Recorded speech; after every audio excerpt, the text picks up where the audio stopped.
Hi friend, ನೋಡಿ ನಾಳೆಗೆ ಪೂಜೆ ಇದೆ. ಪೂಜೆಗೋಸ್ಕರ ಐಟಮ್ ತೊಗೊಂಬಂದಿದ್ರಿ. ಎಷ್ಟು ತುಟ್ಟಿಯಾಗಿದೆ ಅಂದ್ರೆ ತುಂಬ ರೇಟ್ ಆಗಿದೆ ಫ್ರೆಂಡ್.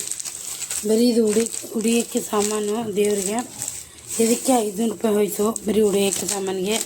ಸಂತೆಗೆ ಬಿಲ್ ಕೊಟ್ಟಿದ್ದಾರಲ್ರಿ ಎಲೆಕ್ಟ್ರಿ, ಇದು 555. ಬೇರೆ ಏನಿಲ್ಲ ರೀ, ಈ ಬೆಣ್ಣೆ ಬಿಟ್ಟು ಮತ್ತು ಬೆಣ್ಣೆ ಬೇರೆ ಕಡೆ ತೊಗೊಂಡಿರೋದು.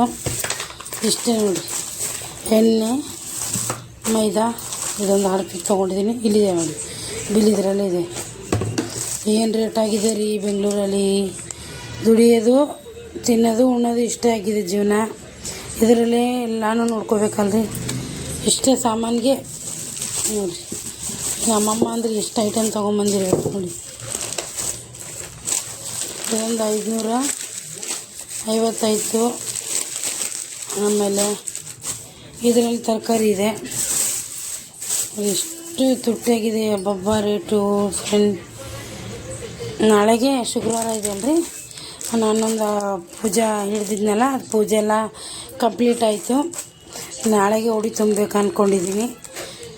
ನಾಳೆಲ್ಲ ಶ್ರಾವಣದಲ್ಲೇ ಮಾಡೋಣ ಅಂದ್ಕೊಂಡೆ, ಬಟ್ ಶ್ರಾವಣ ಅಂದರೆ ತುಂಬ ಲೇಟ್ ಆಗುತ್ತೆ. ಅದಕ್ಕೋಸ್ಕರ ಅದೊಂದು ಮಾಡಿಬಿಟ್ರೆ ಅರ್ಧ ಅಂದರೆ ಅಮ್ಮನ ಭಾರ ಹೊತ್ಕೊಂಡಾಗುತ್ತೆ, ಲೇಟ್ ಆದ ಅಷ್ಟು.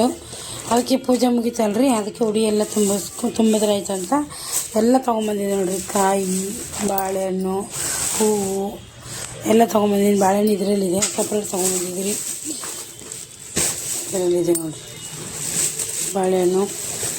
ಆ್ಯಕ್ಚುಲಿ ಆದರೆ ಇಬ್ಬರು ಮುತ್ತೈದೆಗೆ ಊಟ ಮಾಡಿಸ್ಬೇಕು ಅಂದ್ಕೊಂಡಿದ್ದೀನಿ. ನೋಡೋಣ ಫ್ರೆಂಡ್, ಯಾಕಂದರೆ ಒಬ್ಬಳೇ ಇರೋದ್ರಿಂದ ಎಲ್ಲ ಒಟ್ಟಿಗೆ ಆಗೋಲ್ಲ ನನಗೆ. ಇದು ಮಾತ್ರೆ ಸ್ವಲ್ಪ ಯಾವುದೊಂದು ಕಾರಣ ಅಂತ ತೊಗೊತಾ ಇದ್ದೀರಿ. ಆಮೇಲೆ ಇಲ್ಲೆಲ್ಲ ಕೌಂದಿ ಒಗ್ದು ಹಾಕಿದ್ರಿ ನೋಡಿರಿ ಬೆಳಗ್ಗೆನೇ. ಯಾಕಂದ್ರೆ ಬೆಳಗ್ಗೆ ವಿಡಿಯೋ ಮಾಡ್ಕೊಂಡು ಟೈಮ್ ಇರಲಿಲ್ಲ ನಮಗೆ, ಯಾಕಂದರೆ ಎಲ್ಲ ಮನೆ ದೇವರಂತ ಬಂದಾಗ ಭಯ ಭಕ್ತಿಯಿಂದ ಪೂಜೆ ಮಾಡಬೇಕು.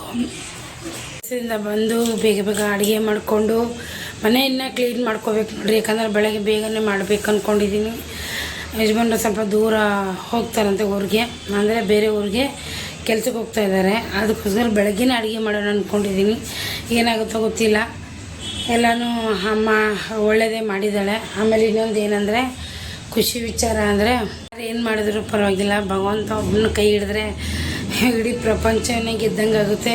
ಭಗವಂತನ ಮೇಲೆ ಭಾರ ಇಟ್ಟು ಎಲ್ಲ ಕೆಲಸನೂ ಸಕ್ಸಸ್ ಆಗ್ತಾಯಿದೆ. ನಿಮ್ಮೆಲ್ಲರ ಆಶೀರ್ವಾದ, ಬ್ಲೆಸ್ಸಿಂಗ್ ಕೂಡ ನನ್ನ ಮೇಲೆ ಇರಲಿ ಅಂತ ಕೇಳ್ಕೊತೀನಿ.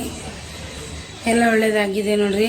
ಪೂಜೆ ಮಾತ್ರ ಒಂದೂ ಮಿಸ್ ಮಾಡಿಲ್ಲ ನೋಡಿರಿ. ಯಾಕಂದರೆ ಆ ಥರ ಪೂಜೆ ಚೆನ್ನಾಗಾಗಿದೆ, ಸುಚಿತ್ರವಾಗಿ ನಡೆದಿದೆ. ಯಾವ ಅಡೆತಡೆಗಳು ಬಂದಿಲ್ಲ, ಬಂದರೂ ಕೂಡ ಅದು ಎದುರಿಸಂತ ಧೈರ್ಯ ಕೊಟ್ಟಿದ್ದಾಳೆ ಅಮ್ಮ. ಇದು ಎಷ್ಟು ಸರಿ ಹೇಳಿದ್ ನಾವು. ಅಷ್ಟು ಸಾಮಾನಿಗೆ ಒಂದೂವರೆ ಸಾವಿರ ಮೇಲೆ ಹೋಯ್ತು ನೋಡಿ. ಮತ್ತು ಜಾಸ್ತಿನೂ ತೊಗೊಂಬಂದಿಲ್ಲ, ಕಮ್ಮಿನೇ ತೊಗೊಂಬಂದಿದ್ದೀನಿ. ಯಾಕಂದರೆ ಈ ಒಂದಿಲ್ಲ ಅಂದ್ರೆ ನಡೆಯಲ್ಲ. ಯಾಕಂದರೆ ಕೆಲ್ಸಕ್ಕೆ ಹೋಗೋದ್ರಿಂದ ಬೆಳಗ್ಗೆ ಅದು ಇಲ್ಲ ಇದಿಲ್ಲ ಅಂತ ಅಂದ್ಕೊಂಡು ಕೂತ್ಕೊಳಕ್ಕಾಗಲ್ಲ. ಎಲ್ಲ ಇದ್ರೇ ಬೇಗ ಅಡುಗೆ ಮಾಡ್ಕೊಂಡು ಹೋಗೋಕ್ಕಾಗುತ್ತೆ.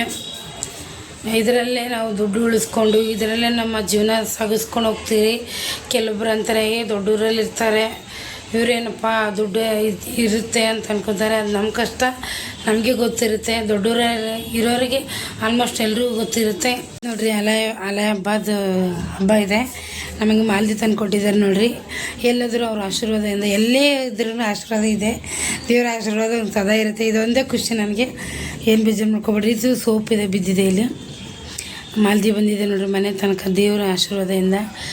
ಅಲೆ ಮುತ್ತೆಂದು ನನಗೆ ತುಂಬ ಇಷ್ಟ. ನಮ್ಮೂರಲ್ಲಿ ಅಲೆ ಹಬ್ಬ ತುಂಬ ಚೆನ್ನಾಗಿ ಆಡ್ತಾರೆ. ನಾನು ಸಣ್ಣ ವಯಸ್ಸಲ್ಲಿದ್ದಾಗ ನೋಡಿದ್ದು. ಇವಾಗ ನೋಡೋಕ್ಕೆ ಹೋಗೋಕ್ಕೆ ಇಲ್ವಲ್ಲ, ಅಲ್ಲಿ ತುಂಬ ಖುಷಿಯಾಗುತ್ತೆ. ಅದೆಲ್ಲ ನೋಡಬೇಕು ಮಾಡಬೇಕಂತ. ಏನೂ ಮಾಡೋಕ್ಕಾಗಲ್ಲ, ದೂರದಿಂದನೇ ಖುಷಿ ಪಡೋದಷ್ಟೇ. ಎಲ್ಲಿ ಇದ್ರೂ ಅವ್ರ ಆಶೀರ್ವಾದ ಇದೆ ನೋಡಿರಿ. ಅದಕ್ಕಂತ ಮನೆ ತನಕ ಪ್ರಸಾದ ಬಂದಿದೆ ನನಗೆ. ಸಾಕು, ಇದೆ ದೇವರ ಆಶೀರ್ವಾದ ಸದಾ ಇರಲಿ ಅಂತ ಕೇಳ್ಕೊತೀನಿ.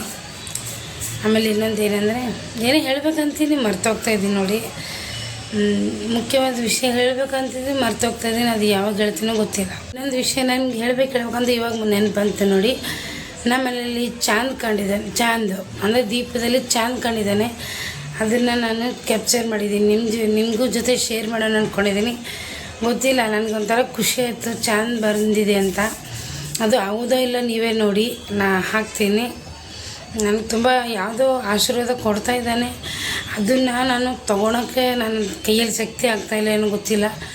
ದೇವ್ರ ಹತ್ರ ತುಂಬ ಇದೆ, ಅದನ್ನು ಹೆಂಗೆ ಉಪಯೋಗ ಮಾಡ್ಕೋಬೇಕಂತ ಗೊತ್ತಾಗ್ತಾಯಿಲ್ಲ ಅಷ್ಟೇ ನನಗೆ. ಸ್ವಲ್ಪ ನಾನು ಭಯ ಭಕ್ತಿಯಿಂದ ದೇವರು ಅಂತ ನಡ್ಕೊಂಡೆ 100ಕ್ಕೆ 100 ನನಗೆ ತುಂಬ ಒಳ್ಳೆ ದಾರಿ ಸಿಗುತ್ತೆ. ಸ್ವಲ್ಪ ನನಗೆ ಭಯ ಭಕ್ತಿ ಅನ್ನೋದು ಸ್ವಲ್ಪ ಕಮ್ಮಿ ಆಗಿದೆ.